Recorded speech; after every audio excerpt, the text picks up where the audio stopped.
बच्चों, I am अर्चना चौधरी। हम class 10th में chapter 8 how do organisms reproduce की स्टडी कर रहे हैं। पिछले लेक्चर में हमने वेजिटेटिव रिप्रोडक्शन की स्टडी की थी और आज का हमारा लेक्चर है सेक्सुअल रिप्रोडक्शन। लेकिन उससे पहले कुछ क्वेश्चंस हैं, हम इनको डिस्कस करेंगे। Question first, how does binary fission differ from multiple fission. By means होता है टू, मतलब जब एक ऑर्गेनिज्म टू इक्वल पार्ट में डिवाइड होकर दो ऑर्गेनिज्म बनाता है उसको कहते हैं बाइनरी फिशन। लेकिन मल्टीपल फिशन, मल्टीपल मतलब बहुत सारे, जब एक ऑर्गेनिज्म बहुत सारे पार्ट्स में डिवाइड हो जाता है और उसमें न्यूक्लियस भी उसी हिसाब से डिवाइड होके और एक न्यूक्लियस का पार्ट हर हिस्से में चला जाता है, उसे कहते हैं multiple fission. Question 2, how will an organism be benefited if it reproduce through spore. जब कोई ऑर्गेनिज्म स्पोर से रिप्रोड्यूस होता है तो वो उसके लिए किस तरह से बेनिफिशियल होता है। हमने फंगी में पढ़ा था, जैसे ये ब्रेड मोल्ड है, ब्रेड मोल्ड पे राइजोपस, ब्रेड मोल्ड मतलब राइजोपस, ये फंगी होती है। ये अपनी मैच्योर स्टेट में एक फिलामेंट लाइक स्ट्रक्चर बनाती है जिसे बोलते हैं हाइफी, और इस हाइफी के टिप पे एक बल्ब लाइक स्ट्रक्चर ओरिजिनेट होती है जिसको बोलते हैं स्पोरेंजिया, और इसमें मल्टीपल डिवीजन होता है स्पोरेंजिया में, और हर पार्ट बनाता है एक स्पोर। और जो स्पोर है, स्पोर के ऊपर होती है हार्ड कवरिंग, मतलब जो हार्ड कवरिंग है ये इसको एडवर्स कंडीशन से बचाता है। और स्पोर्स जो होते हैं ये बहुत लाइट वेट के भी होते हैं, मतलब स्पोर के बीच में कंपटीशन नहीं होता है फॉर ग्रोइंग। ठीक है, तो इस तरह से ये बेनिफिटेड होता है। Question 3, can you think of reason why more complex organism can not give right to new individual through regeneration. जो कॉम्प्लेक्स ऑर्गेनिज्म होते हैं वो थ्रू रीजनरेशन के रिप्रोड्यूस नहीं कर पाते हैं। इसका कारण, जो कॉम्प्लेक्स ऑर्गेनिज्म होते हैं उनमें डिवीजन ऑफ लेबर मिलता है। डिवीजन ऑफ लेबर मतलब स्पेसिफिक ऑर्गन का स्पेसिफिक काम होता है, वो स्पेशलाइज हो जाते हैं। और जो ऑर्गन रिजनरेट करके रिप्रोड्यूस करते हैं उनमें कुछ स्पेसिफिक सेल भी मिलती हैं जो कि कॉम्प्लेक्स ऑर्गेनिज्म में नहीं मिलती है। इसलिए जो कॉम्प्लेक्स ऑर्गेनिज्म होते हैं वो रिजनरेशन के थ्रू रिप्रोड्यूस नहीं कर पाते हैं। Why is vegetative propagation practiced for growing some type of plant? Vegetative propagation जब प्लांट बॉडी के किसी पार्ट से होता है उसे बोलते हैं वेजिटेटिव प्रोपेगेशन। ये स्टेम, रूट या लीव्स के थ्रू हो जाता है। जैसे लीव्स के थ्रू ब्रायोफिल्म में होता है, और पोटैटो में कुछ डिप्रेशन मिलते हैं उसको बर्ड भी बोलते हैं, मतलब आइज बोलते हैं। जब इस पार्ट को सोइल में दबा दिया जाता है तो उससे प्लांट ग्रो हो जाता है। ऐसे शुगर कैन में, रोज में, इनमें वेजिटेटिव प्रोपेगेशन होता है। और वेजिटेटिव प्रोपेगेशन से जो प्लांट रिप्रोड्यूस होते हैं वो अपने पेरेंट्स के सेम ही होते हैं क्योंकि उनके डीएनए में वेरिएशन नहीं मिलती है। और जो वेजिटेटिव प्रोपेगेशन है ये बहुत इजियर होता है, मतलब आसानी से किया जा सकता है, चीपर होता है, सस्ता होता है, और रैपिडली वे से भी किया जा सकता है। इसमें प्लांट रैपिडली ग्रो हो जाते हैं। और ऐसे एरिया में जहाँ पे ये प्लांट पहले से नहीं है वहां पे भी वेजिटेटिव मेथड से प्रोपेगेशन किया जा सकता है क्योंकि वहाँ बदलता हुआ एनवायरनमेंट होता है और सोइल का जो टेक्सचर है वो भी चेंज होता है, इसलिए वहाँ पे सीड जर्मिनेट नहीं कर पाती हैं। लेकिन वेजिटेटिव प्रोपेगेशन से आराम से वो क्रॉप उगाई जा सकती है। तो इसीलिए वेजिटेटिव प्रोपेगेशन आजकल प्रैक्टिसाइज होता है उन एरिया में जहाँ पे वो क्रॉप पहले से नहीं है। Why is DNA copy an essential part of the process of reproduction. जो सेक्सुअल रिप्रोडक्शन होता है उसमें डीएनए अपनी एग्जैक्ट कॉपी बनाते हैं, मतलब डीएनए का कुछ पार्ट होता है जो एक्टिव पार्ट होता है उसे जीन बोलते हैं। और जीन का ही काम होता है कुछ करैक्टर को ट्रांसफर करना पेरेंट से उसके ऑफ स्प्रिंग की तरफ। तो इसलिए सेक्सुअल रिप्रोडक्शन में डीएनए कॉपिंग बहुत जरूरी होता है क्योंकि डीएनए ही वो पार्ट होता है जो पेरेंट से कुछ गुणों को आने वाली पीढ़ी में ट्रांसफर करते हैं। तो डीएनए जो कोपिंग होती है वो एक एसेंशियल पार्ट होता है फॉर द सेक्सुअल रिप्रोडक्शन। तो अब आते हैं हम अपने मेन पॉइंट पे, सेक्सुअल रिप्रोडक्शन, जिसकी आज हम स्टडी करेंगे। पिछले लेक्चर में हमने एसेक्सुअल रिप्रोडक्शन की स्टडी की थी। We are also familiar with mode of the reproduction that depend on the involvement of two individuals before a new generation can be created। मतलब जो सेक्सुअल रिप्रोडक्शन होता है उसमें दो इंडिविजुअल की जरूरत पड़ती है, जबकि ए सेक्सुअल रिप्रोडक्शन में दो इंडिविजुअल की जरूरत नहीं पड़ती है। मतलब एक ही प्लांट बॉडी से, एक ही ऑर्गेनिज्म में दूसरा प्लांट या दूसरा ऑर्गेनिज्म प्रोड्यूस हो जाता है, लेकिन सेक्सुअल रिप्रोडक्शन में दो इंडिविजुअल की जरूरत होती है। जैसे bush alone cannot produce new calves, bush से दूसरे नए काव्स बन सकते हैं क्या? Nor can hens alone produce new chicks, और हैंस से इसी तरह से न्यू चिक नहीं बन सकते। In such cases both sexes male and female are needed to produce new generation. मतलब मेल और फीमेल दोनों की जरूरत होती है सेक्सुअल रिप्रोडक्शन में। What is the significance of this sexual mode of reproduction? Mode of reproduction का significance क्या है, इसका महत्व क्या है? मतलब क्यों सेक्सुअल रिप्रोडक्शन को नेचर ने प्रीफर किया है? एक्चुअली जो हमारा एटमॉस्फेयर है उसमें हमेशा ही चेंजेस आते रहते हैं, और जैसे जैसे एटमॉस्फेयर चेंज होते हैं ऐसे ही ऑर्गेनिज्म में थोड़े बहुत चेंज होने चाहिए। क्योंकि वेजिटेटिव रिप्रोडक्शन में हमने देखा कि इनमें कुछ भी चेंज नहीं होता है। मतलब जो ऑफ स्प्रिंग है वो अपने पेरेंट के जैसी ही होती है, क्योंकि उसमें डीएनए कॉपिंग नहीं होती है, एग्जैक्ट कॉपी होती है, इसलिए उसमें वेरिएशन नहीं मिलते हैं। लेकिन चूंकि एटमॉस्फेयर तो हमेशा ही बदल रहा है, उस बदलते हुए एटमॉस्फेयर की तरह ही ऑर्गेनिज्म में कुछ बदलाव आने चाहिए, कुछ चेंजेस आने चाहिए, ताकि वो उस बदलते हुए एनवायरनमेंट में ज्यादा एडेप्ट कर सके। इसीलिए सेक्सुअल रिप्रोडक्शन को नेचर ने ज्यादा ही प्रेफर किया है। क्योंकि जो सेक्सुअल रिप्रोडक्शन है उसमें दो इंडिविजुअल इन्वॉल्व होते हैं, एक मेल और फीमेल। मतलब दोनों का डीएनए जब मिलता है तो उसमें कुछ वेरिएशन आ जाते हैं। मतलब ये जो डीएनए है, इस डीएनए के पास जब आता है तो उसमें क्रॉसिंग ओवर हो सकता है। मतलब एक का पार्ट दूसरे के पार्ट से जुड़ सकता है, ट्रांसफर हो सकता है, उससे क्या वेरिएशन आ जाते हैं। ठीक है, जैसे ये एक फीमेल डीएनए है और ये एक मेल डीएनए है, जब इनके बीच में क्रॉसिंग ओवर होता है तो हो सकता है इसका थोड़ा पार्ट, मतलब फीमेल का थोड़ा पार्ट मेल की तरफ आ जाए और मेल का थोड़ा पार्ट इधर आ जाए, मतलब इसमें एक्सचेंज हो जाए। वो कैसे? ये फीमेल है, ये मेल है, और इसमें फीमेल का ये पोर्शन आ गया। ये मेल है और उसमें ये फीमेल का पार्ट आ गया। मतलब ये एग्जैक्ट कॉपी रही क्या? नहीं ना, इनमें दोनों में वेरिएशन हो गया। और there are limitation of the asexual mode of the reproduction which we have been discuss above. Asexual जो मोड है रिप्रोडक्शन का उसकी कुछ लिमिटेशन है, क्योंकि उसमें वेरिएशन कम होती है। मतलब वो बदलते हुए एटमॉस्फेयर में ज्यादा एडेप्ट नहीं कर पाते हैं, उनमें एडेप्टेशन की एबिलिटी कम होती है। ठीक है, सेक्सुअल रिप्रोडक्शन की अपेक्षा, ये इसकी लिमिटेशन है। ठीक है, किसकी? एसेक्सुअल रिप्रोडक्शन की। Why the sexual mode of reproduction?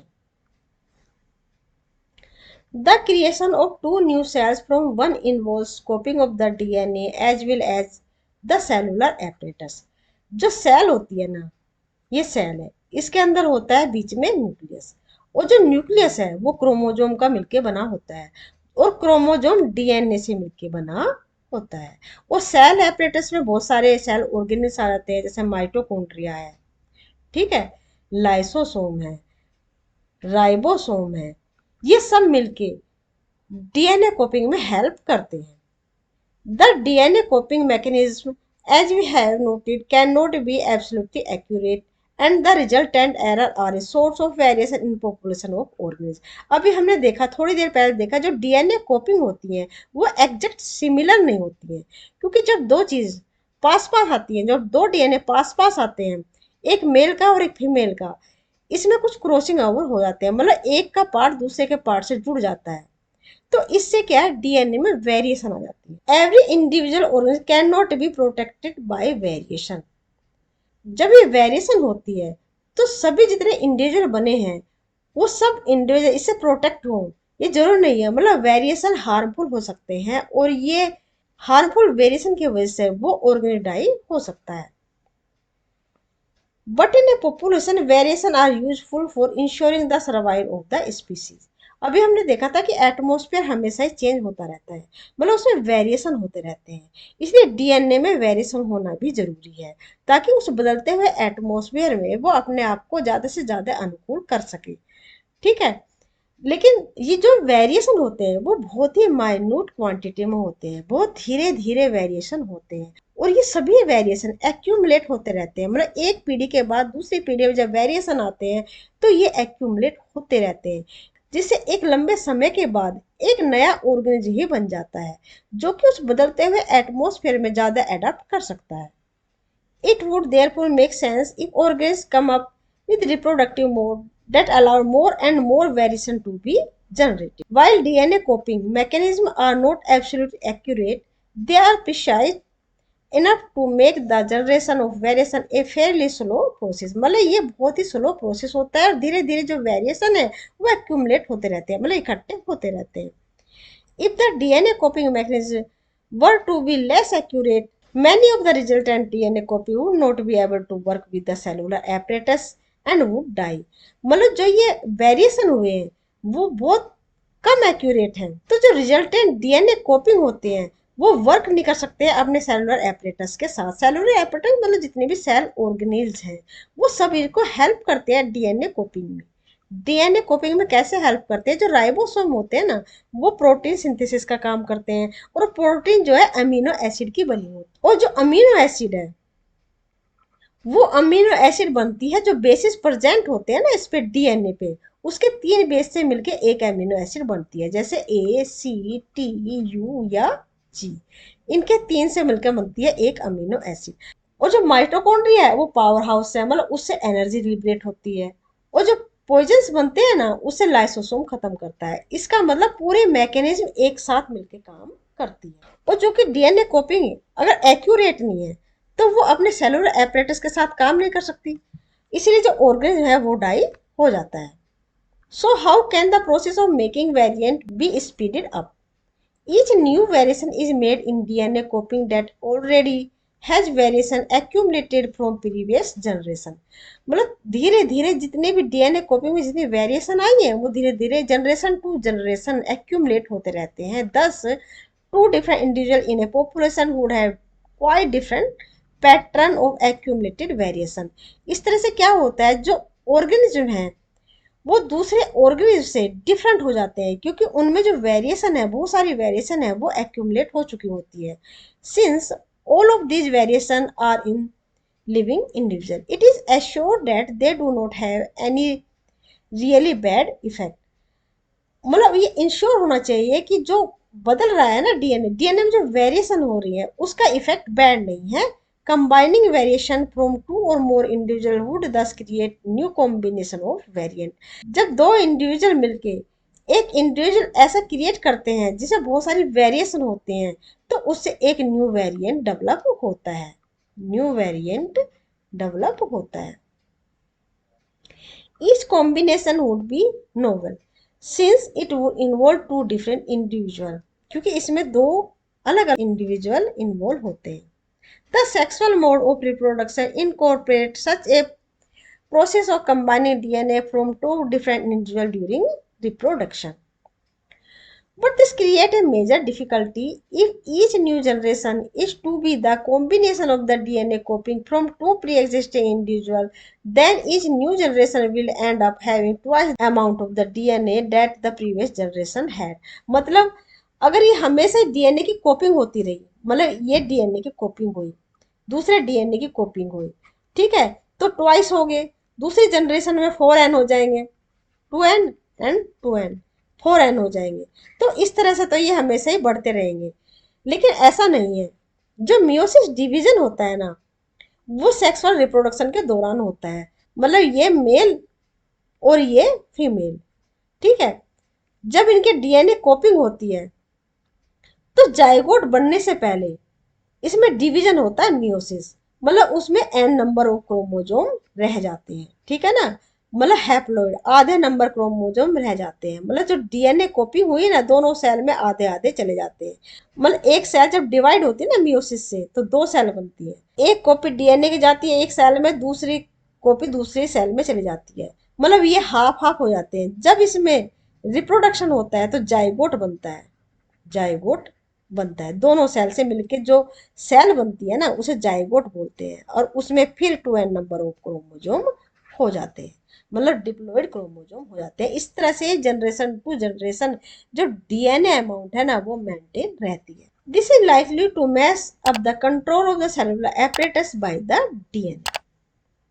Beside, in each generation doubling its DNA, fairly soon there will be the only DNA on earth. मतलब इस तरह से अगर डीएनए डबल करता रहा, क्योंकि हमने कहा ना डीएनए कोपिंग करता है, मतलब अगर डीएनए कोपिंग करता रहा तो इस धरती पे सिर्फ डीएनए डीएनए ही बचेगा, with no room for anything else. How many way can we think of for solving this difficulty? मतलब इस डिफिकल्टी को कैसे सोल्व हो, तो ये डिफिकल्टी सोल्व होती है मियोसिस डिवीजन से, जिससे कि एन नंबर ऑफ क्रोमोजोम रह जाता है। ठीक है, क्रोमोजोम के अंदर क्या होता है, डीएनए होता है। We have seen earlier that as organisms become more complex, the specialization of tissue increase. जैसे जैसे ऑर्गेन्स कॉम्प्लेक्स होते हैं, मतलब बिग होते जाते हैं, वैसे वैसे उनके टिश्यू में स्पेशलाइजेशन होता रहता है। मतलब टिश्यू का अपना एक काम अलग हो जाता है, ठीक है, उसको कहते हैं specialisation. One solution that many multicellular organs have found for the problem mentioned above is to have special lineages of cell in specialized organ which have only half the number of chromosome and half the amount of the DNA as compared to the non reproductive body cell. जो non reproductive body cell होती है उसे कहते हैं somatic cell. Somatic cell मतलब जो body cell होती है ना, अदर रिप्रोडक्टिव सेल, उसमें हमेशा ही 2n नंबर क्रोमोजोम होते हैं, जबकि जो रिप्रोडक्टिव सेल होती है जिससे रिप्रोड्यूस करता है ऑर्गेनिज्म, उसमें हैप्लोइड नंबर ऑफ क्रोमोजोम होते हैं। Thus, when the germ cell from two individuals combine during sexual reproduction to form a new individual, मतलब जो रिप्रोडक्शन के बाद जो जर्म सेल, जो रिप्रोडक्टिव सेल होती है उसे जर्म सेल बोलते हैं, और दो इंडिविजुअल की जर्म सेल मिलके एक नया इंडिविजुअल बनाती है ड्यूरिंग सेक्सुअल रिप्रोडक्शन की।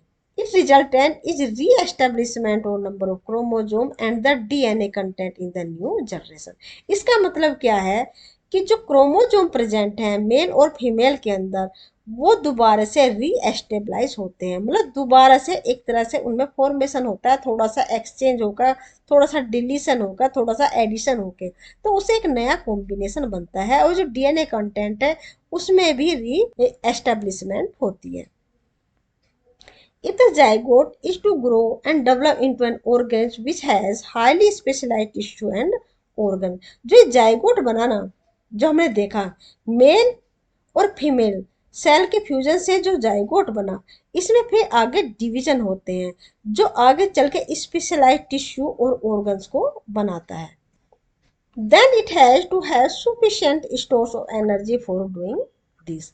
मतलब जो जाइगोट है डिवाइड कर रहा है, उसके बाद स्पेशलाइज्ड टिश्यू और ऑर्गन बना रहा है, इसका मतलब इसमें बहुत सारी एनर्जी होनी चाहिए, एनर्जी के बिना तो कुछ नहीं होता ना, तो एनर्जी इसको मल्टीप्लिकेशन के लिए चाहिए।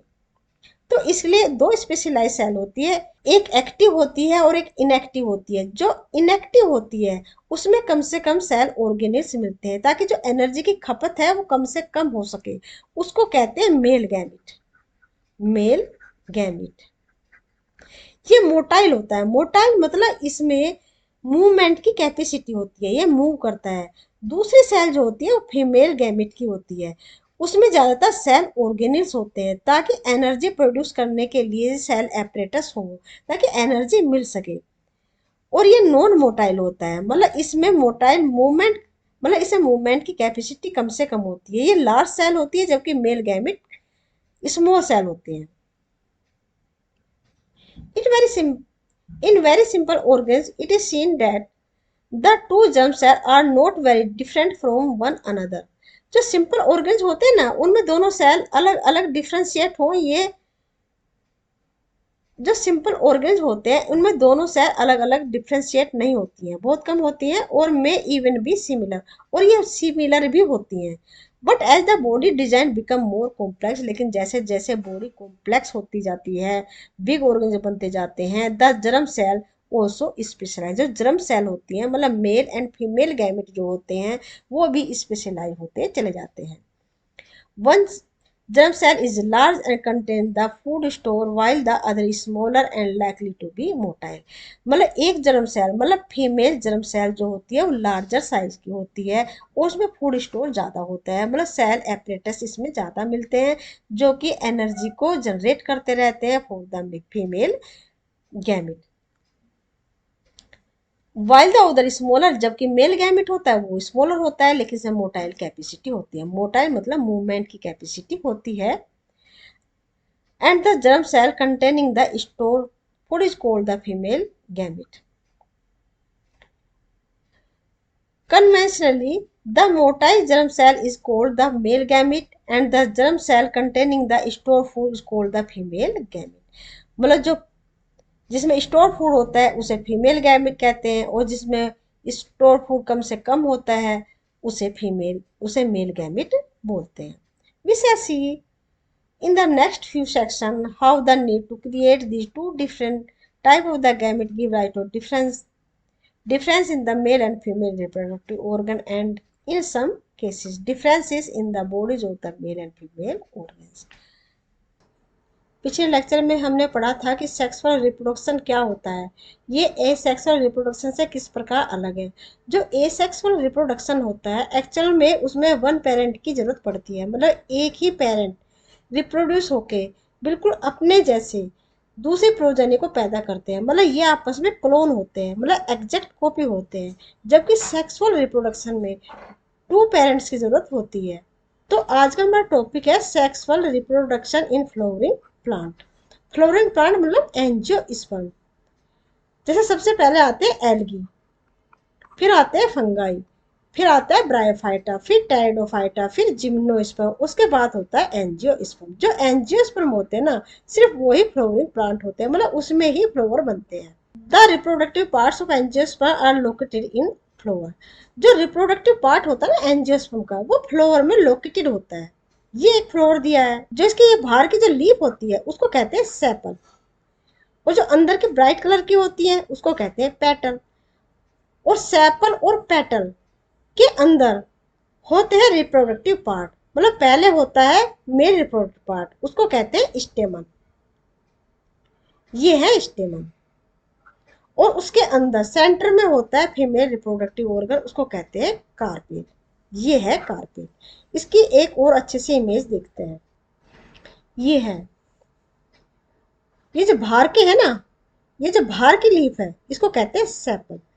S for sepal, S for small, ऐसे याद रख सकते हैं, मतलब एक छोटी सी ट्रिक है क्योंकि भूल जाते हैं बच्चे, पेटल अंदर होते हैं सेपल अंदर होते हैं, ठीक है ना। तो पेटल अंदर होते हैं, ये सेपल ग्रीन कलर के होते हैं और बाहर होते हैं। एक्चुअल में जो ये सेपल होते हैं ना ये बड़ स्टेज में फ्लोवर को प्रोटेक्शन प्रोवाइड करते हैं, ठीक है ना। जब बंद होते हैं कली तो चारों तरफ से जो घेरता है ना वो होते हैं सेपल और उसके अंदर जो ब्राइट कलर के होते हैं वो पेटल। ये एक्चुअल में एक एसेसरी पार्ट होते हैं फ्लोवर के, मतलब जो रिप्रोडक्टिव पार्ट होता है ना फ्लोवर के उसको ये प्रोटेक्शन प्रोवाइड करते हैं, ठीक है। और फिर होता है मेल रिप्रोडक्टिव ऑर्गन जिसको कहते हैं स्टेमन, ये है स्टेमन, ठीक है। ये स्टेमन फिलामेंट और एंथर का बना होता है। जो ये ऊपर का भाग है ना येलो, ये होता है एंथर, एंथर जिसमें जिसमें मेल गैमेट बनते हैं उसे कहते हैं पोलन ग्रेन। और जो नीचे के ट्यूब लाइक स्ट्रक्चर दिख रही है ना इसको बोलते हैं फिलामेंट, फिलामेंट। मतलब जो स्टेमन है जो मेल रिप्रोडक्टिव ऑर्गन है उसके टू पार्ट हुए, ऊपर का एंथर और नीचे का फिलामेंट। और जो सेंटर का पार्ट है उसे कहते हैं फीमेल रिप्रोडक्टिव ऑर्गन मतलब कार्पेल, ये है कार्पेल। इसके भी तीन पार्ट होते हैं, नीचे का फूला हुआ पोर्शन है उसको कहते हैं ओवरी, ठीक है। लेकिन ये नेसेसरी नहीं होता है, कुछ फ्लावर सिर्फ मेल रिप्रोडक्टिव ऑर्गन को लिए होते हैं और कुछ फीमेल रिप्रोडक्टिव ऑर्गन को लिए होते हैं। ऐसे फ्लावर को बोलते हैं यूनिसेक्सुअल, यूनि मतलब single. The reproductive part of angios are located in the flower.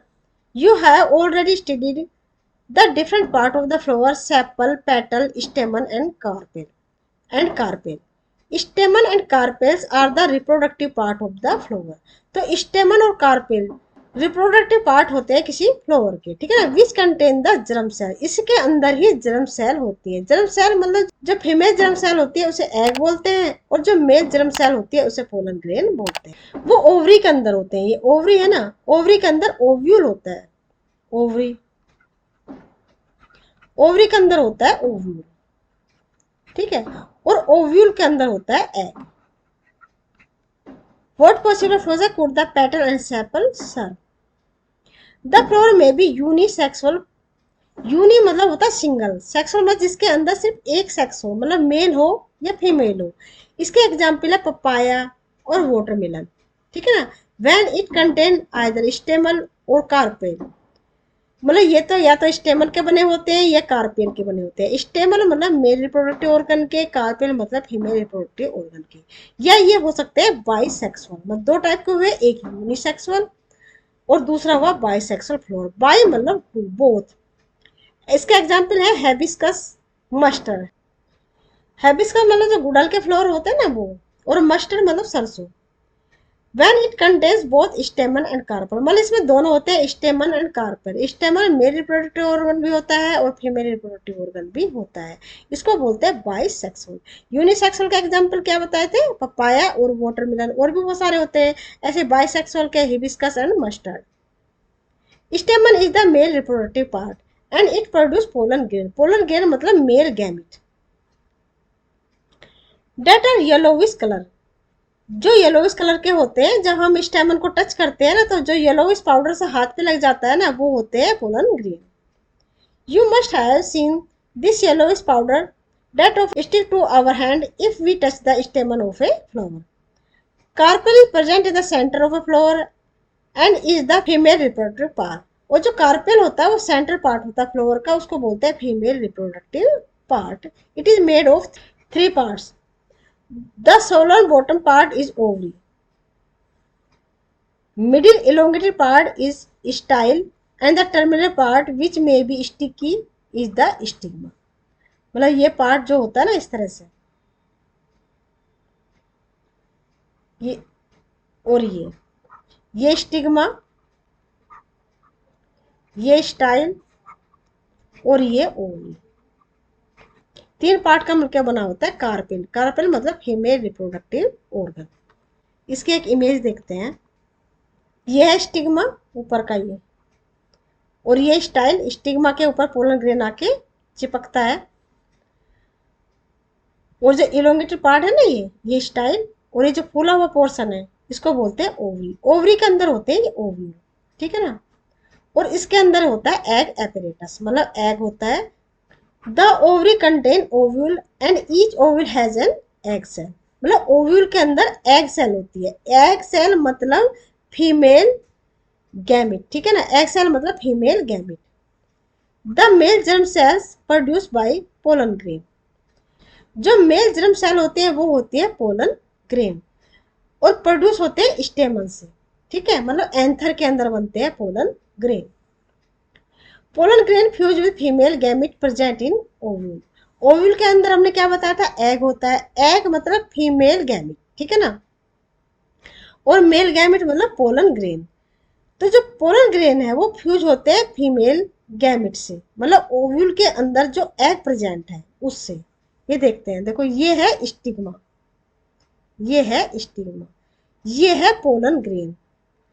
तो यहां से लेके और एग तक की एक लंबी डिस्टेंस है, ठीक है ना। ऐसे तो फ्यूज नहीं हो सकते, मतलब इस पोलन ग्रेन को कैसे भी करके अपने मेल गैमेट को पहुंचाना है ओव्यूल तक, ठीक है ना। ओवरी के अंदर ओव्यूल, ओव्यूल में है एग, तो वहां तक उसको पहुंचाना है। तो कैसे पहुंचाए, तो जो पोलन ग्रेन है ना ये स्टिग्मा पे ही जर्मिनेट कर जाते हैं, और जर्मिनेट करने के बाद में एक ट्यूब लाइक स्ट्रक्चर बन, जिसको बोलते हैं पोलन ट्यूब। ये अंदर से खोखली होती है और इससे मेल गैमिट ट्रेवल करके पहुंच जाता है फीमेल गैमिट तक, मतलब एग तक, और एग से जाके फ्यूज होता है, और फ्यूज होने के बाद बनाता है फिर जाइगोट, ठीक है, जाइगोट, जिसमें होते हैं 2n नंबर ऑफ क्रोमोजोम। जबकि जो गैमिट होते हैं ना, जो गैमिट होते हैं उनमें हमेशा ही n नंबर ऑफ क्रोमोजोम होते हैं, मतलब हाफ संख्या के क्रोमोजोम होते हैं, जिसके होमोलोगस मतलब समान क्रोमोजोम होते हैं मेल गैमिट के अंदर, और समान होते हैं फीमेल गैमिट के अंदर, ठीक है। तो n नंबर क्रोमोजोम फीमेल में और n नंबर क्रोमोजोम मेल में फ्यूज होकर बनाते हैं जाइगोट, जिसमें होते हैं 2n नंबर ऑफ क्रोमोजोम, ठीक है। और इस जाइगोट में जब डिवीजन होता है ना उससे बनता है एम्ब्रियो, एम्ब्रियो, ठीक है। The fusion of germ cells और fertilisation give us the zygote which is capable of growing into a new plant. मतलब जिस जाइगोट में डिवीजन होते हैं तो उससे एम्ब्रियो बनने के बाद क्या बन जाता है, नया प्लांट बन जाता है। Thus the pollen need to be transferred from the stamen to the stigma। लेकिन ये तो प्रॉब्लम सिर्फ यही थी कि स्टिग्मा के ऊपर आने के बाद वो जर्मिनेट करता है एग तक, लेकिन प्रॉब्लम ये भी तो है ना कि वो स्टिग्मा तक कैसे आए। मतलब समस्या ये भी है कि पोलन ग्रेन स्टिग्मा तक कैसे आए, ठीक है, क्योंकि उनमें पैर तो है नहीं कि चल के आ जाएंगे, है ना। तो जो पोलन ग्रेन होते हैं ना, एक तो बहुत लाइट वेट होते हैं, हल्के होते हैं और बहुत ज्यादा नंबर में प्रोड्यूस होते हैं, ताकि अगर वो डैमेज भी हो जाते हैं ना रास्ते में तो उनका इफेक्ट इतना नहीं पड़ता। लाइट होते हैं तो हवा से उड़ा के ले जाया जा सकते हैं, मतलब एयर पोलिनेशन हो जाता है। पोलिनेशन मतलब पोलन ग्रेन का स्टेमन से स्टिग्मा तक पहुंचना, इस प्रोसेस को बोलते हैं पोलिनेशन, ठीक है। तो वो कैसे कैसे जा सकता है, एयर से जा सकता है, वाटर से जा सकता है। और जितने भी इंसेक्ट है ना, जब एक फ्लोर पर बैठ के दूसरे फ्लोर पर बैठते हैं या उसी फ्लोर के अंदर जब पोलिनेशन होता है तो जो इंसेक्ट है ना वो बहुत ही हेल्पफुल होते हैं। If this transfer of pollen occur in the same flower it is refer to as self pollination. अभी हमने देखा था ना, मतलब एक फ्लोर के अंदर, तो उसको बोलते हैं, ऐसी कंडीशन को बोलते हैं सेल्फ पोलिनेशन। सेल्फ मतलब स्वयं, स्वयं के फ्लोर के अंदर जो पोलिनेशन हो रहा है, पोलिनेशन मतलब पोलन ग्रेन का स्टिग्मा तक पहुंचना, उसे कहते हैं सेल्फ पोलिनेशन। और अगर दूसरे फ्लोर के अंदर भी तो हो सकता है, क्योंकि अभी हमने पढ़ा था कि वो यूनिसेक्सुअल हो सकते हैं या बाइसेक्सुअल हो सकते हैं। यूनि मतलब सिंगल, मतलब उनके अंदर एक ही सेक्स ऑर्गन हो, और बाइसेक्सुअल भी हो सकते हैं, मतलब दोनों प्रेजेंट हो। अगर दोनों प्रेजेंट है तो उसी फ्लोर के अंदर मतलब ये प्रोसेस हो सकती है, रिप्रोडक्शन की, फर्टिलाइजेशन की हो सकती है, ठीक है ना। तो इसको बोलेंगे सेल्फ पोलिनेशन। लेकिन ये तो जरूरत तो नहीं है ना, यूनिसेक्सुअल फ्लोर भी होते हैं, तो ऐसी कंडीशन को बोलते हैं cross pollination. On the other hand, if the pollen is transferred from one flower to another, it is known as the cross pollination। इसका मतलब पोलिनेशन टू टाइप का हुआ, एक सेल्फ पोलिनेशन, दूसरा हुआ ये सेल्फ पोलिनेशन, और दूसरा हुआ क्रॉस पोलिनेशन। क्रॉस पोलिनेशन में दो फ्लोर के बीच में, और सेल्फ पोलिनेशन एक ही फ्लोर के अंदर, ठीक है ना। This transfer of pollen from one flower to another is achieved by agent like wind, water और एनिमल। मतलब पोलन ग्रेन का स्टिग्मा तक पहुंचने के प्रोसेस तीन तरीके से हो सकती है। विंड से हो सकती है, हवा से हो सकती है, जो बहुत लाइट पोलन ग्रेन हो तो वो हवा से उड़ के दूसरे स्टिग्मा तक जा सकते हैं, या वाटर के थ्रू भी जा सकते हैं, या एनिमल मतलब कोई भी बैट है, इंसेक्ट है, स्क्वेरल है, कोई भी हो सकता है, ठीक है। आफ्टर द पोलन लैंड उन्हें सुटेबल स्टिग्मा, सुटेबल स्टिग्मा मतलब वो अपनी ही स्पीसीज का होना चाहिए। ऐसा नहीं है कि एक स्पीसीज का प्लांट दूसरे स्पीसीज के प्लांट को जाके फर्टिलाइज कर दे, ऐसा नहीं हो सकता है। मतलब वो सुटेबल मतलब अपनी स्पीसीज का होना चाहिए, ठीक है ना। It has to reach the female germ cell which are in ovary. Ovary के अंदर होते हैं फीमेल जर्म सेल, मतलब फीमेल गैमेट, क्या, एग।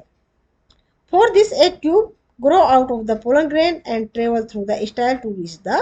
तो इससे क्या होता है, जो पोलन ग्रेन है वो ग्रो होते हैं एक ट्यूब लाइक स्ट्रक्चर में, क्योंकि स्टिग्मा से जो एग है वो काफी दूर है, ठीक है ना। तो उस तक पहुंचने के लिए जो पोलन ग्रेन है, जो मेल गैमिट है, उसे ट्रेवल करना पड़ता है थ्रू द पोलन ट्यूब, ठीक है। After fertilisation zygote divide several time to form an embryo within the ovule. क्योंकि ओव्यूल जो है ना, मान लीजिए ये ओवरी है, ठीक है ना, तो ओवरी के अंदर लगे हैं ओव्यूल, ठीक है ना, ये ओव्यूल है, और इस ओव्यूल के अंदर है एग, ठीक है। और इस एग से फ्यूज हुआ पोलन ग्रेन, पोलन ग्रेन मतलब मेल गैमिट, और फ्यूज होने के बाद इसने बनाया जाइगोट। जब जाइगोट, इस जाइगोट में जब डिवीजन होते हैं तो वो बनाता है एम्ब्रियो, ठीक है। The ovule develop tough coat and is gradually convert into a seed. जो ओव्यूल है ना वो चेंज किस में होता है, फिर सीड में। जो ओव्यूल है चेंज हो जाता है सीड में, ठीक है। और जो ओवरी है वो चेंज हो जाती है फ्रूट में, ठीक है। The ovary grow rapidly and ripen, ripen पक जाती है, to form a fruit. Ovary से क्या बन जाता है, फ्रूट बन जाता है, ठीक है ना। वो तीन पार्ट थे ना, स्टिग्मा, स्टाइल और ओवरी। जो नीचे का फॉलो पोर्शन था ना कार्पेल का, उसको क्या बोला था हमने, ओवरी। तो जो ओवरी है ना ये चेंज हो जाती है फ्रूट में, लेकिन इसके अंदर जो ओव्यूल है वो बन जाता है सीड में, ठीक है। और सीड के अंदर क्या है, एम्ब्रियो है। जाइगोट किसमें बन गया? एम्ब्रियो में।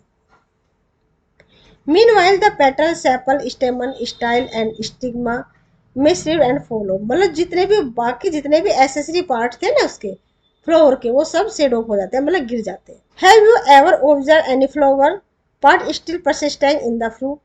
Try and work out the advantage of seed formation for the plant.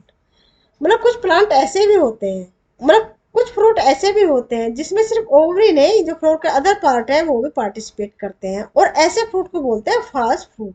जैसे एप्पल है, पियर है। एप्पल के अंदर आपने देखा होगा बीच का पोर्शन है जिसमें सीड मिलती है ना, ऐसे बीच के पोर्शन जिसे हम हटा देते हैं, वो एक्चुअल में ट्रू फ्रूट होता है, ठीक है ना।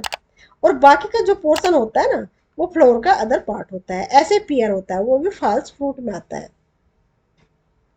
The seed contains the future plant or embryo which develop into a seedling under appropriate condition।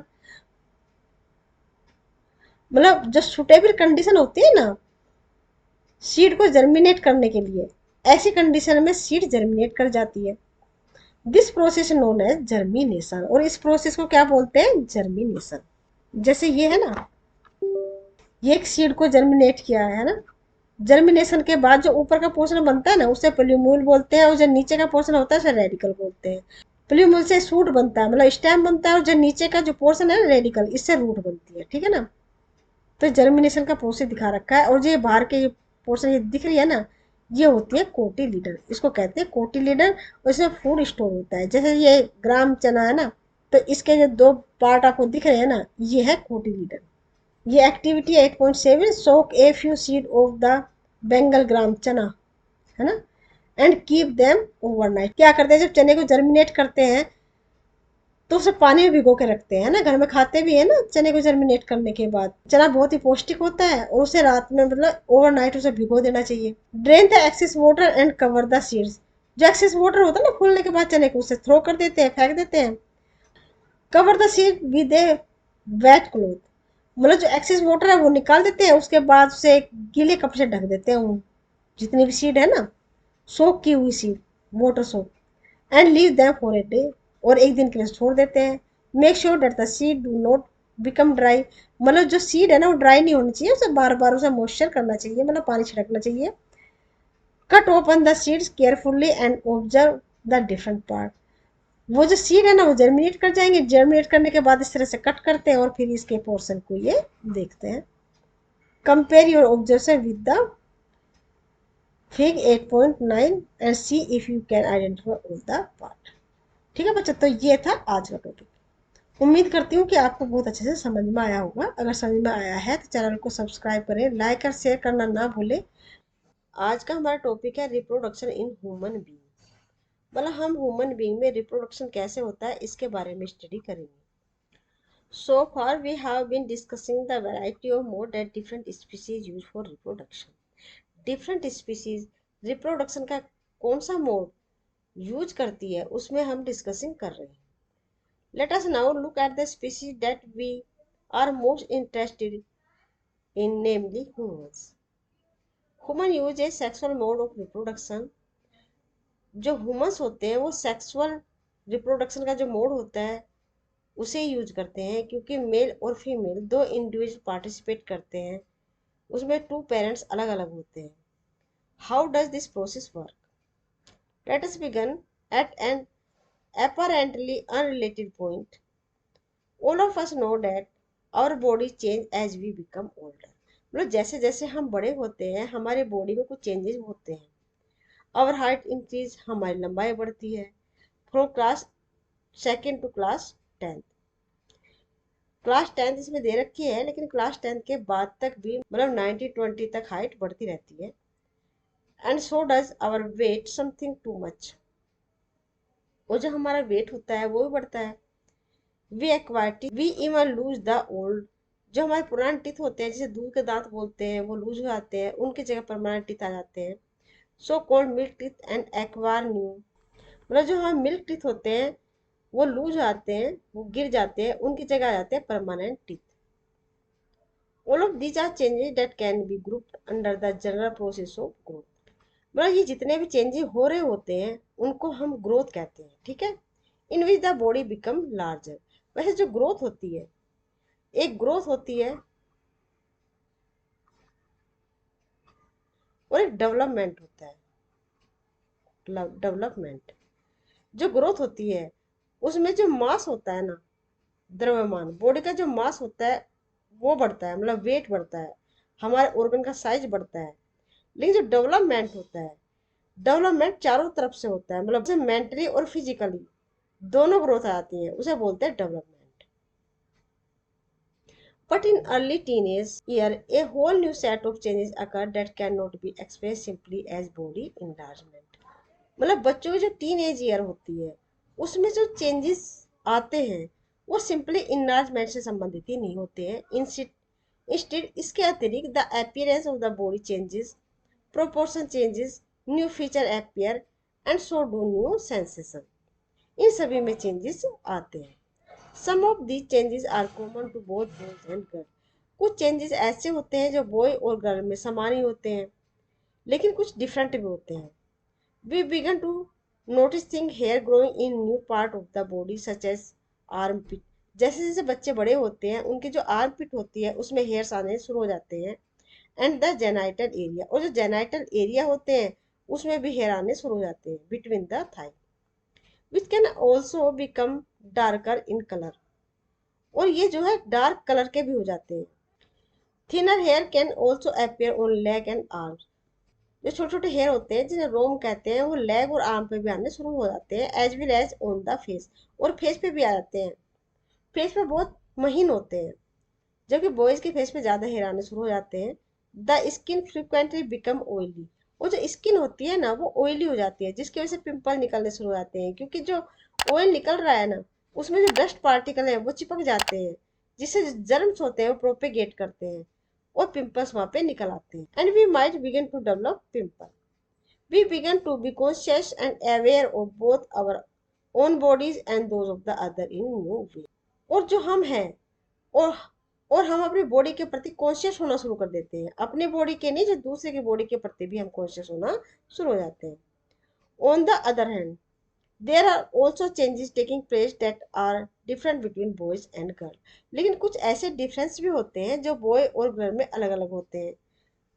In girls breast size begin to increase. जो गर्ल्स है उनमें ब्रेस्ट साइज बढ़ना शुरू हो जाता है। With darkening of the skin of the nipple at the tip of the breast. Breast के tip पे जो निप्पल पाए जाते हैं वो भी डार्क कलर के होने शुरू हो जाते हैं। Also girl begin in menstruate at around the time. और इसी टाइम मतलब 12 से लेकर 14 साल तक जो गर्ल्स होती है उनमें मेंस्ट्रुएट साइकिल शुरू हो जाती है। Boy begin to have new thick hair growth on the face. और जो बॉय होते हैं उनके फेस पे थिक हेयर ग्रो करने शुरू हो जाते हैं। तो ये डिफरेंस है गर्ल और बॉय में। And their voice begin to crack. और जो लड़कियों की जो आवाज होती है वो क्रैक हो जाती है, मतलब भारी होनी शुरू हो जाती है, जबकि जो लड़कियों की आवाज है वो बहुत बारीक और मीठी होनी शुरू हो जाती है।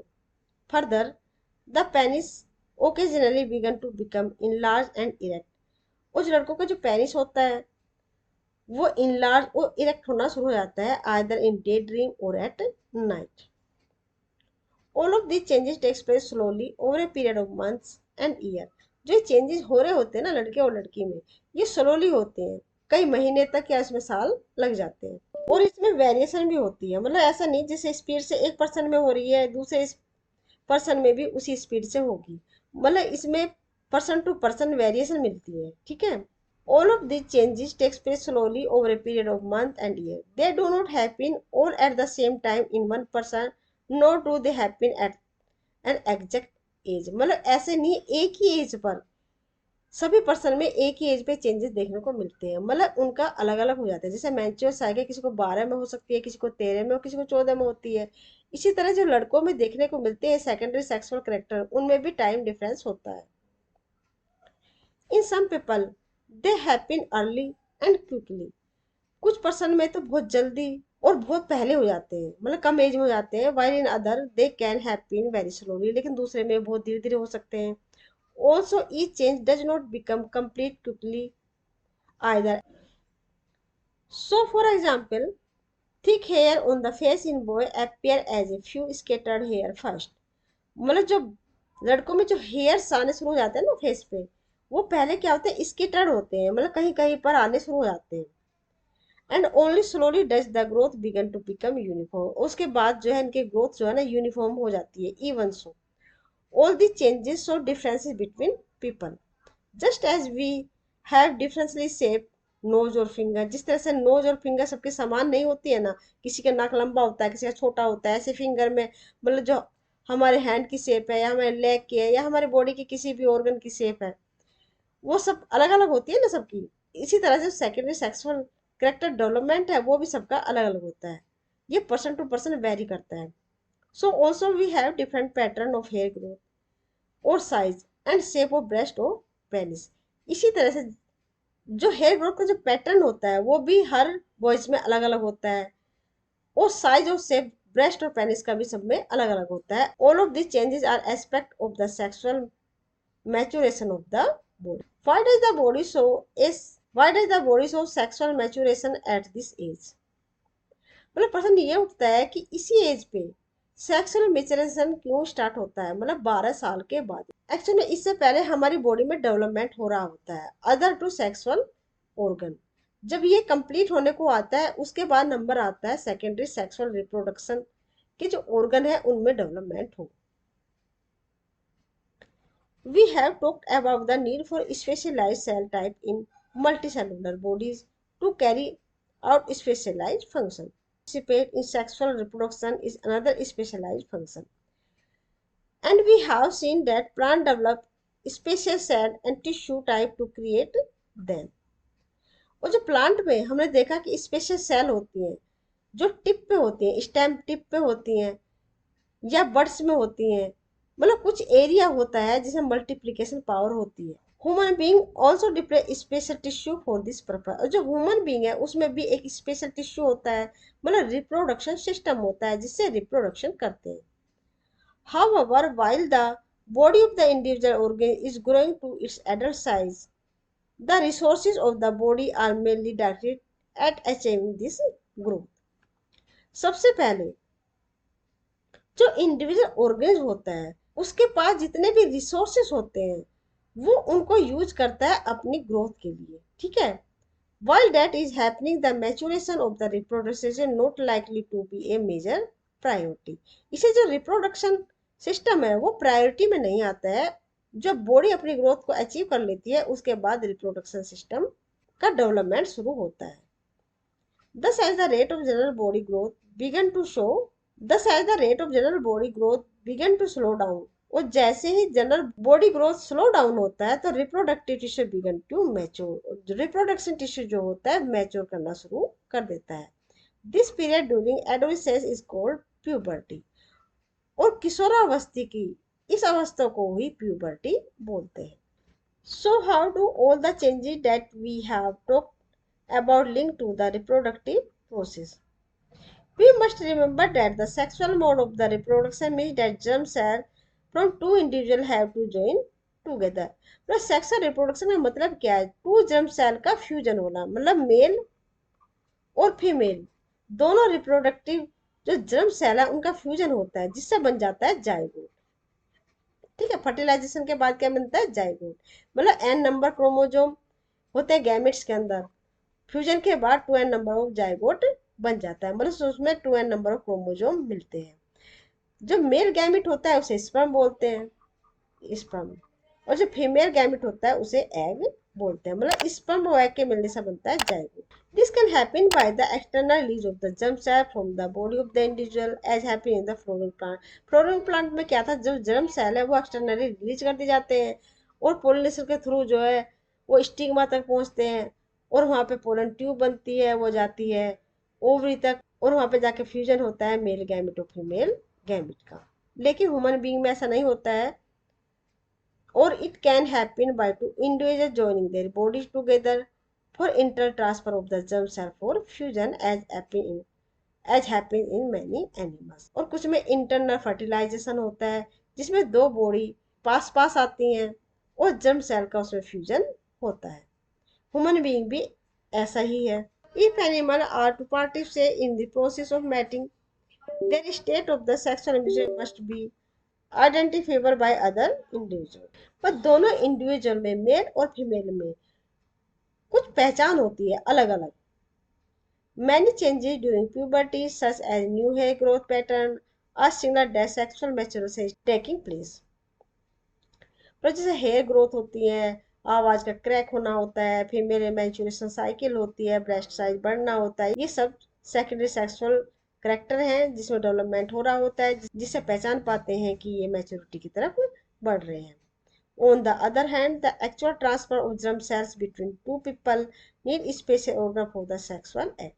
मतलब जो जर्म सेल का ट्रांसफर करने के लिए भी ही कुछ ऑर्गन होते हैं, such as the penis when it is capable of become erect.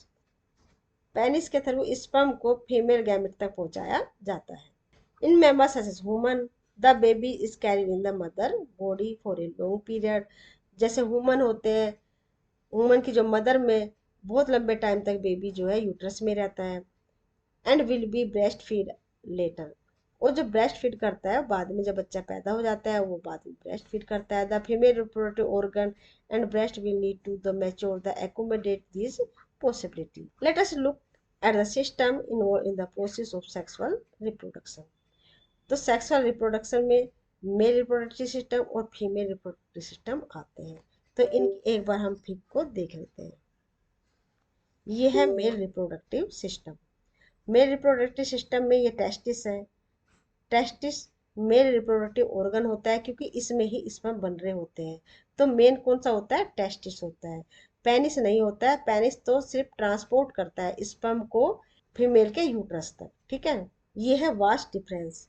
जब टेस्टिस में स्पर्म बन जाते हैं तो वास्ट डिफरेंस से ये ट्रांसपोर्ट किए जाते हैं. और जो ये वास्ट डिफरेंस है ना, ये कनेक्ट हो जाती है फिर यूरिटर से. यूरिटर जो किडनी से निकलती है यूरिन को लेके, एक ट्यूब लाइक स्ट्रक्चर होती है जिसे कहते हैं यूरिटर. दोनों तरफ की किडनी का यूरिन कलेक्ट करने के लिए एक ट्यूब लाइक स्ट्रक्चर बनती है जिसे कहते हैं यूरिटर. और इस यूरिटर से जुड़ जाता है वास्ट डिफरेंस जिसमें आ रहे होते हैं स्पर्म. ठीक है. इसका मतलब जो यूरिटर में स्पर्म और यूरिन दोनों फ्लो हो रहे होते हैं, ये होती है प्रोस्टेट ग्लैंड, ये इधर. और ये होती है सेमिनल वेसिकल्स जिससे कुछ फ्लूइड निकलता है. और ये फ्लूइड और स्पर्म दोनों मिलके मतलब एक तरल पदार्थ बना लेते हैं. और ये दोनों मिलके फ्लूइड फ्लो होता है इस यूरिथ्रा में. ये है यूरिथ्रा. दोनों तरफ की यूरिटर मिलके बनाती है यूरिथ्रा जिसमें से यूरिन पास कर दिया जाता है बाहर की साइड. ठीक है. इसका मतलब जो यूरिथ्रा है वो कॉमन पैसेज बनाता है स्पर्म और यूरिन के लिए. ठीक है. तो मेल रिप्रोडक्टिव सिस्टम आगे टेस्टिस जो बाहर होते हैं बॉडी के और एक मेम्ब्रेन लाइक स्ट्रक्चर में अंदर एनवेलप्ड होते हैं जिसको बोलते हैं सैक्रोटम. ये बॉडी के बाहर इसलिए होते हैं क्योंकि स्पर्म को मैच्योर करने के लिए बॉडी टेम्परेचर से कम टेम्परेचर चाहिए होता है. तो इसलिए बॉडी से थोड़ा बाहर होते हैं जिसमें 2 या 3 डिग्री सेंटीग्रेड टेम्परेचर का अंतर आ जाता है. फिर है वास्ट डिफरेंस जो स्पर्म को लेकर जाती है यूरिटर तक और यूरिटर से मिलके एक कॉमन पैसेज बनाती है जो यूरिथ्रा के थ्रू पास आउट हो जाता है. मतलब जो यूरिथ्रा है कॉमन पैसेज होता है स्पर्म और यूरिन के लिए. ठीक है. और मेल रिप्रोडक्टिव ऑर्गन में 2 ग्लैंड मिलती है, एक प्रोस्टेट ग्लैंड, दूसरे होते हैं seminal vesicles. Female reproductive organ की भी एक बार देखते हैं. यह human female reproductive system. Female reproductive system में 2 ओवरी होती है. ठीक है. और इसमें बनता है एग. 2 ओवरी होती हैं जिसमें एग बन रहा होता है और हर महीने एक ओवरी से एक एग बनता है. ठीक है. तो ये होता है वेजाइना. वेजाइना के ऊपर ये है एक थैलीनुमा स्ट्रक्चर जिसको कहते हैं यूट्रस. और ये होती है 2 ओवरी. ओवरी से ये ट्यूब लाइक स्ट्रक्चर निकलती है जिसको बोलते हैं ओविडक्ट या फ्लोपियन ट्यूब. ये फ्लोपियन ट्यूब ही होती है एक्चुअल में जहाँ पे होता है फर्टिलाइजेशन. तो जो फीमेल रिप्रोडक्टिव ऑर्गन में हो गया सबसे नीचे वेजाइना. सर्विक्स. सर्विक्स होता है यूट्रस का जो माउथ होता है उसे सर्विक्स बोलते हैं, ये यूट्रस है. अभी हमने मेल रिप्रोडक्टिव सिस्टम और फीमेल रिप्रोडक्टिव सिस्टम की इमेज को सिर्फ एक बार देखा है. इसे अच्छे से एक्सप्लेन करेंगे नेक्स्ट लेक्चर में. यह human female reproductive system. Female reproductive system में 2 ओवरी होती हैं, एक ये है और एक ये है. इसी में एग बनता है और इससे जो ये ट्यूब लाइक स्ट्रक्चर निकलती है इसको बोलते हैं फेलोपियन ट्यूब या ओविडक्ट. इसी में फर्टिलाइजेशन होता है. और ये है एक सैक लाइक स्ट्रक्चर जिसको यूट्रस बोलते हैं जहाँ बेबी का डेवलपमेंट होता है. और जो यूट्रस का ये माउथ है उसको बोलते हैं सर्विक्स. और नीचे का जो पोर्शन है इसको बोलते हैं वेजाइना। Female reproductive system.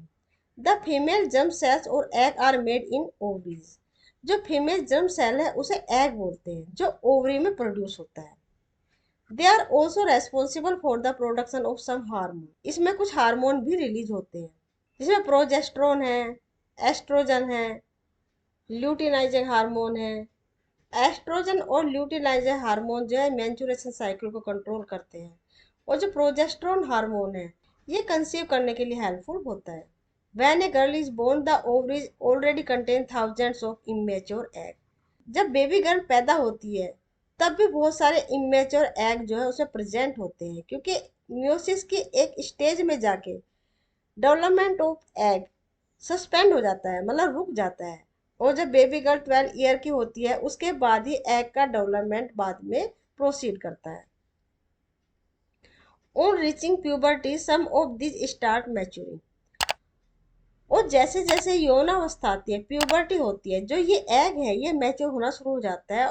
और एक एग हर महीने एक ओवरी से मैच्योर होता है। One egg is produce every month by one of the ovaries. मतलब दो ओवरी होती है ना, तो एक एग मैच्योर होता है पर मंथ एक ओवरी से। The egg is carried from the ovary to the womb through a thin oviduct और फ्लोपियन ट्यूब। और ये जो एग है ओवरी से एक थिन ओविडक्ट और फ्लोपियन ट्यूब से ले जाया जाता है, किधर, यूट्रस के। The two oviduct unite into an elastic bag like structure known as the uterus. और जो दोनों ओविडक्ट हैं आके यूट्रस में मिल जाती है। The uterus open into the vagina through the cervix. और जो यूट्रस का जो माउथ होता है उसे सर्विक्स बोलते हैं, और वो खुलता है वेजाइना में। ये है सर्विक्स, है ना, माउथ ऑफ यूट्रस, और ये है vagina. The sperms enter through the vaginal passage during sexual